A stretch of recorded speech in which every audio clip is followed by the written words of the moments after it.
everyone.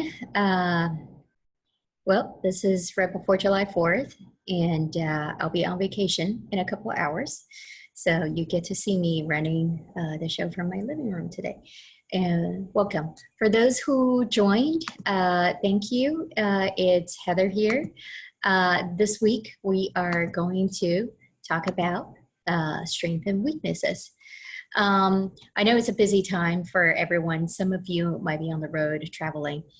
So I plan to make this a little quicker today, but I do, as usual, want to give you some examples. Now today we're going to switch it up a little bit. We're going to give you some good examples and bad examples to show you what are the things that you shouldn't be talking about or how you should not be talking about certain strengths and weaknesses. And hopefully this will help you continue to improve and enhance your answers. All right, moving on. For this week, I just want to, we're going to go over 3 questions, but we're also going to talk quickly about fall recruiting. For fall recruiting, here's an example, okay? Even though people say it's fall recruiting, but it could be a little misleading in that if you take a look, right, the July, August timeframe, oftentimes, at least for investment banks, this is where the full-time application submission will start. And it is actually very important for you while you're enjoying your summer vacations and holidays to be checking on the school recruiting website so that you have the detailed information on the deadlines and don't miss any one of them. So if you're thinking, all right, I'm gonna go back to school in September and start applying, chances are you might be missing out on a lot of the opportunities. Okay, so let's move on to this week. We're gonna talk about strength and weakness. And why do employers want to ask you about strength and weakness, right? And this is an opportunity really for you to highlight the talents and accomplishments that you made, that you have made to make you qualify for this job. And when an interviewer asks you this question, right, they're really assessing how do your strengths align with the role that you're applying for, right? So in other words, they know you're a good candidate, which is why they pick your resume and invite you for an interview, but they want to know specifically what you bring to the table for this position.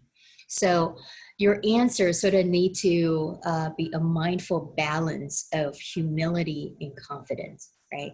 We don't want to brag about things. We already know you're a good candidate. So there need to be a little humility, but you also need to demonstrate your confidence in that your strengths make you the best candidate for the job. Okay, so what are some of the other ways that people can ask about your strengths and weaknesses? For example, the qualities that you bring to the table, the quality that sets you apart from fellow candidates, what makes you the best candidate, what your previous employers say are your best qualities, and what did your previous boss and colleague like most about you, right? So all these are sort of other ways to show, okay, there are some strengths that we want to know about you. So when you organize your answer about your skills, there could be 3 areas. So there could be 3 things, right? Categorize them in three ways. One is your knowledge-based skills. For example, I'm strong in computer programming. I have language skills, right? I speak 2 to 3 languages. I have a specific degree in certain fields that you're looking for. The training you've received in the past and other technical abilities, right? The next category will be your transferable skills. For example, communication, people skill, analytical problem-solving skills, and planning, project management. Last bit will be your personal traits. So for example, you're a quick learner, you're a flexible person, you're warm and friendly, you're a team player, you're resilient, and etc. So think of your strengths as in these 3, what I call buckets, right? Knowledge, transferable skills, and personal traits. Now, the examples you can use, right? The keywords here, right? You can use a handful on the right side of the screen, right? So when you organize your answers, you only have to choose 2 to 3, right? The most, some people say go up to 5. I would say try to categorize them a little bit because you want to give an answer, like we said earlier, that balance humility and confidence. So if you keep ranting, you keep going on and on about your strength, that's sort of lacking a little humility as well. However keywords you choose, make sure you have specific examples to back it up, right? Otherwise, it would just be sort of bragging and giving people a laundry list without evidence. What about the things that you shouldn't be doing? For example, I'm a hard worker. To me, that's a horrible answer, right? This makes you forgettable at best. Because who wants to hire someone whose greatest quality is to work hard and show up on time, right? That should be a minimum requirement. That's not even going to be on the job description. It's implied that you should have that quality. A lack of self-awareness is another one, right? And this is where candidates don't really pay attention to the job requirement. So for example, and this is an example I've encountered, right? I interviewed a candidate for a risk management position. And when I asked, what are your greatest strengths? The candidate said, it's my creativity. Now, I think it's nice that you're creative, but for this job per se, creativity really isn't the top on the list in terms of the strength that we're looking for. So be sure to check your job description and make sure you talk about things that's relevant for the job. The last thing is, don't be overly modest. This is an opportunity for you to promote yourself. So if you don't promote yourself now in an interview, when do you actually get a chance to do that, right? So keep that in mind. So now let's take a look at an example. And this is what I think consider to be a good example. I'd like to summarize my strength in 3 words: intellect, inquisitiveness, and initiatives. Having gone through 2 rigorous academic programs at Fordham University and Baruch College, I have developed solid knowledge in advanced mathematics, statistics, machine learning, and other related subjects. I've also gained hands-on experience in well-desired tools such as Python and R. I'm confident that my knowledge will allow me to get up to speed quickly for this role. Inquisitiveness is another strength that I thought would allow me to become a good data scientist. I'm always asking myself the why question and digging deeper into the meaning of data beyond what the model results are telling me. And last but not least, my ability to take the initiative have helped me make a difference in many of the organizations or teams that I've been part of. I never take things for granted and always try to think independently and critically to ensure that I or my team have adopted the best method or that we have considered all the possible alternatives. Okay, so what I like about this example, and some people might say, hey, what are your greatest strengths? And this candidate just listed 3 things. Is that okay? And I absolutely think that's okay, right? Because it's a she selected 3 keywords, right? And in a way, they kind of rhyme too: intellect, inquisitive, and initiatives. Right? You don't have to make them all rhyme, but I just happen to think this is a very nicely organized answer. In that the person here, obviously, she's applying for a data scientist job. And she started out talking about the intellectual side of her, right? She's done 2 great programs and she has all these technical skills. Remember the technical skills that she's accumulated through her degree. And next bucket is the inquisitiveness, which I consider it to be a transferable skill, right? So it's very important for people in her role to be able to not just look at the model and say, okay, model says this, hence this is the conclusion. She's more intellectually curious. She's digging deeper into the meaning of data. And this is how a good data scientist can really utilize data to generate better results. Does the number make sense, right? Even though the model is saying the thing, is the data clean? Is the model generating the result that actually is consistent with what the data is telling us, or what we observe from an empirical point of view? So I think this is very nicely put as a transferable skill. And then, so the other thing is my ability to take the initiative. This, I would say, is more of a personal trait, right? So she talked about taking initiative, and in here, this is very much about leadership, right? I don't take things for granted. I lead the team, right? Make sure we have adopted the best method, or we consider all the possible alternatives. So I think in a very short and succinct answer, she gave us the things that are very relevant to her job, right? And what's more important, that she gave very detailed examples to back it up. So moving on, let's look at an example that's not so great. Now, I just wanted to let you know that this is also from one of our real students. And this was her earlier version of the answer for this. Now, she's changed this. It's also good, but I wanted to show you why this wasn't good at the beginning. So on campus, I'm the treasurer of Omicron Delta Kappa, our school's prestigious honor society for academic excellence and leadership. I'm also a member of Delta Sigma Pi, our school's celebrity business professional fraternity. I'm currently seeking summer internship opportunities in the field of finance. My technical skills are Stata, R, Java, Excel, and Bloomberg. In addition, I'm also a fan of opera and ballet. I have 10 years of stage performance experience for opera solo performance. I believe my leadership and academic achievements have demonstrated that I am a person with the capacity to pursue the career in my field of interest in finance, right?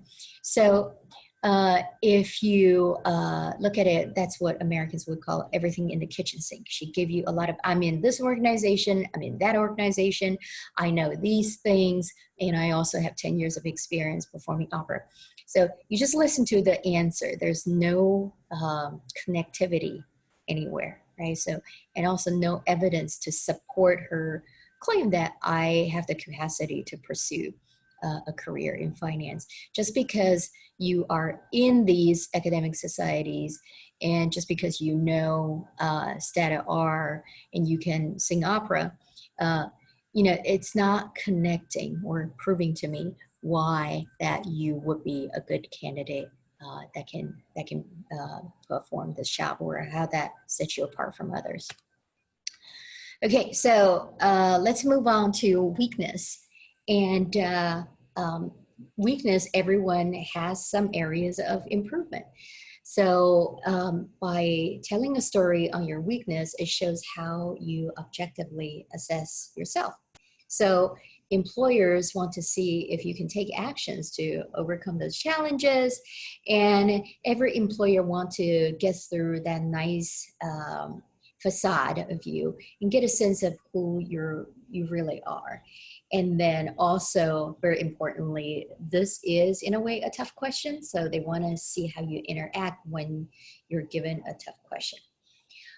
So again, just like in the strength question, where you need to balance confidence and humility, here when you talk about weakness, you need to be honest, right? And also try to talk about weakness, turn that into strength and show how you improve yourself. So just don't tell people this is my weakness and with no action. And I think that's one of the biggest mistakes you can make when you talk about this area. So other ways to talk about weakness, right? You probably hear, what would your current manager say that are your biggest areas of improvement, right? Tell me about a time when you received negative feedback at work. What was the situation? How did you handle it? And this would specifically be negative feedback, meaning other people pointed out areas of improvement for you. How self-aware would you say you are? Tell me about your blind spot. So this is more of a self-assessment of weakness. What do you want to learn in this role? I actually think this is a little bit of a tricky question, right? What do you want to learn in this role? It's an opportunity, right, for you to tell me how great you are and what kind of skills you bring to the table to make you a good candidate. But you've never done this job. So there's definitely things you can learn. And this is a good opportunity to put those gaps, whether it's knowledge or skill gaps, in front of your employer and say, hey, even though I am a great candidate, but there are things. It could be technical, it could be sort of the transferable skill bucket, right, that you can learn to make you a better candidate, right? I probably wouldn't put anything in the personal trait bucket on here because those are not something you can learn through the job. What do you see as the biggest challenges coming into this role? Again, very similar to the one above, but it would be something of a challenge. What would your colleagues say you're good at, and what would you say you need to work on, right? So again, this is strength and weakness from your colleague's perspective. What would you change about yourself if you could, right?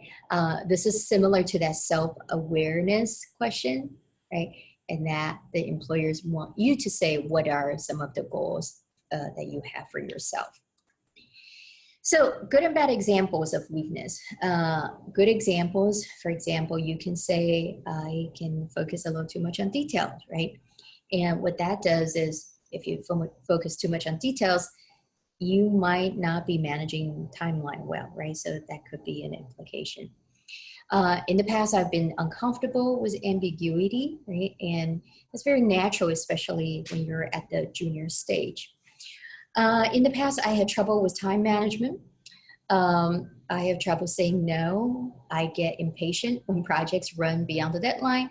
I could use some more experience in a certain field, right? Now, what are some of the bad examples? I lack confidence. I would say never say that in an interview here. I have trouble asking for help. I think this is, some people will say this is okay, but the reason I don't like it is because time is such a precious resource for us, right?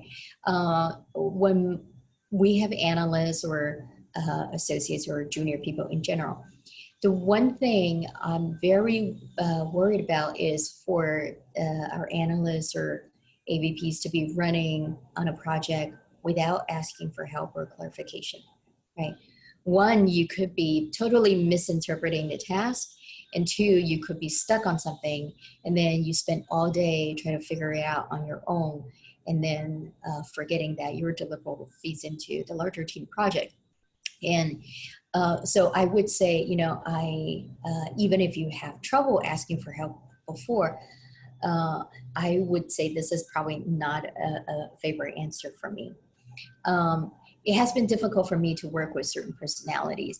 So people skills is really important, right? And if you tell people, you know, you have difficulty to work with some people, then I don't know, I feel like it's almost unavoidable that you're gonna be working with people with various personalities, right? So you're almost telling people there's people that I don't handle well.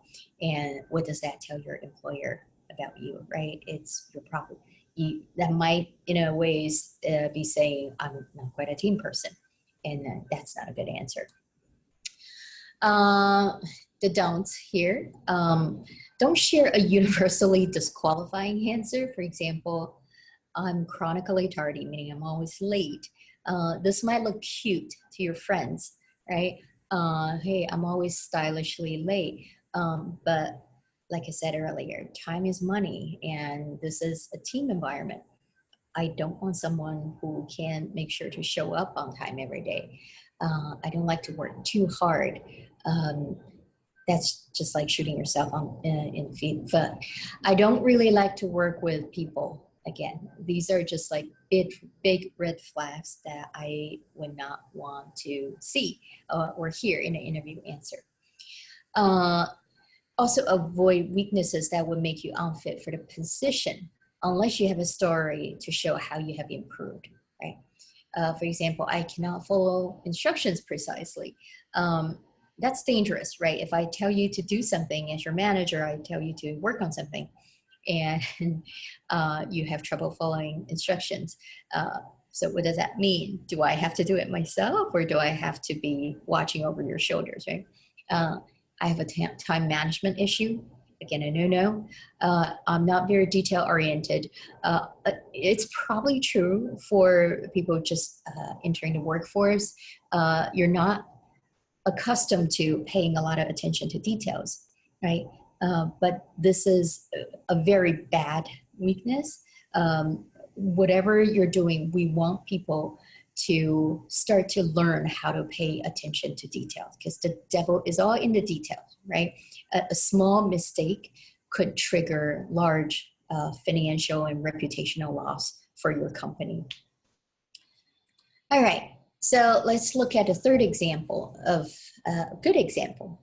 If there is an area that you like to improve, what would it be?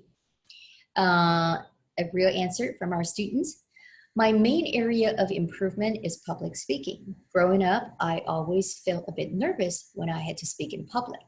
Studying here in the US, I had to do more public speaking for my class projects and student club events. The thought of having to present in English, which is not my native language, adds another layer of anxiety for me. However, I know that public speaking is an important skill, and I am more than willing to get better at it so as to overcome the nervousness. In order to do that, I joined our school's Toastmasters Club, volunteered to present for class projects, and I also signed up for online resources that help people improve their presentation or storytelling skills. With a lot of practice and awareness, I have become more comfortable when I speak in public. What I have also realized is that the newly gained confidence allowed me to become better at communicating in English. I'm less worried about accents, but more focused on communicating with my audience. Even though I have come a long way, I know that there is still room for improvement. I no longer consider public speaking my weakness, but will continue to enhance the skill to make it a lifelong development goal. Right? What's the positive side, right? 故事的基调非常的积极。他把一个过去的缺点变成了证明自己决心、能力和行动力的一个故事，而且很详细，很切中主题，也非常可信。我想我们很多的国际学生都有一个 public speaking 的问题，那么大家也都知道 right? This is weakness because it's not our native language. But this person have taken steps, right, to improve public speaking, and this gives employers the confidence that this person will be able to communicate well, even though English is not his or her native language. So next one, what is your greatest weakness? And let's look at an example that's not that great, okay? I think my biggest weakness might be that I don't like to actively lead a group of people or a project. Sometimes when we form a group and other people would recommend me as group leader because I had some good suggestions. However, most of the time when others compete for the leadership position, I don't like to actively take that responsibility, even when I had the confidence that I could do this job. After I identified this weakness last year, I found out that many of my friends begin to apply for leadership positions within student organizations. I keep challenging myself to overcome this problem. As a result, I encourage myself to compete for the marketing VP at CASA, and also took the leadership position in the spring festival. I sometimes still hesitate to speak up for myself, but through these experiences, one by one, my fear has eventually vanished. So I would say this is a very weak example. very weak. So what you're showing is you're really lacking the leadership skills and determination to be a leader, right? 那虽然这个同学付诸行动有改进，但是最多只能证明自己勉勉强强可以领导，但是同时体现出自己没有积极参与的这个积极性。另外呢是随波逐流 ，OK， 如果别人想做 leader， 我就不做了，我不愿意去争这个东西。那别人去申请 student organization 的 leadership position， 我也要去申请。那么而且呢，像我们上礼拜讲的，又是一个 CASA 的 VP，right？ 那么也是很没有创造力、没有想象力的，而且他的 lead project 又是 Spring Festival project，right？ So be a little more creative. 我上次跟大家讲课的时候，我跟大家说，我们在讲 leadership 呀的时候，还有很多问题的时候，同学用的 example 有很多都是 CASA、Chinese New Year Festival、Chinese New Year Gala， 就是可能有人还在就是觉得怎么会呢？但是这就是为什么我说用 CASA 的 example 的人特别多，那么到后来就很烂，也很没有意义。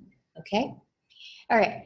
So this is what I have to cover for today. We're going to post the video on our YouTube channel for you. 还是一个建议，就是 strength and weakness， 需要自己把答案好好想好。这样的话，你可以避免过分吹嘘，也可以避免踩雷。另外呢，多多的 practice 可以让自己回答更自然，因为有很多时候同学们在 strengths and weakness 的时候也会告诉我，这是很 uncomfortable 的一个 experience。OK， 那么下周我们讲什么？这一类的题呢，我们同学可能经验不太多，就是 the decisions that you have made in life. For example, why did you come to University of Delaware? Don't know why, but I'm using this example. Why did you come to study at the University of Delaware? Or why are you pursuing a degree in data science? Or even why did you come to study in the US, right? 所以这些 decision, they also have to support your strength in that these shows my ability to take risk or my adaptability 等等。所以我们下周呢细说，请大家自己提前先想一想，打稿子。Okay, with that, I wish everybody a happy 4th of July, and I will see you next week. Okay, thank you very much, all.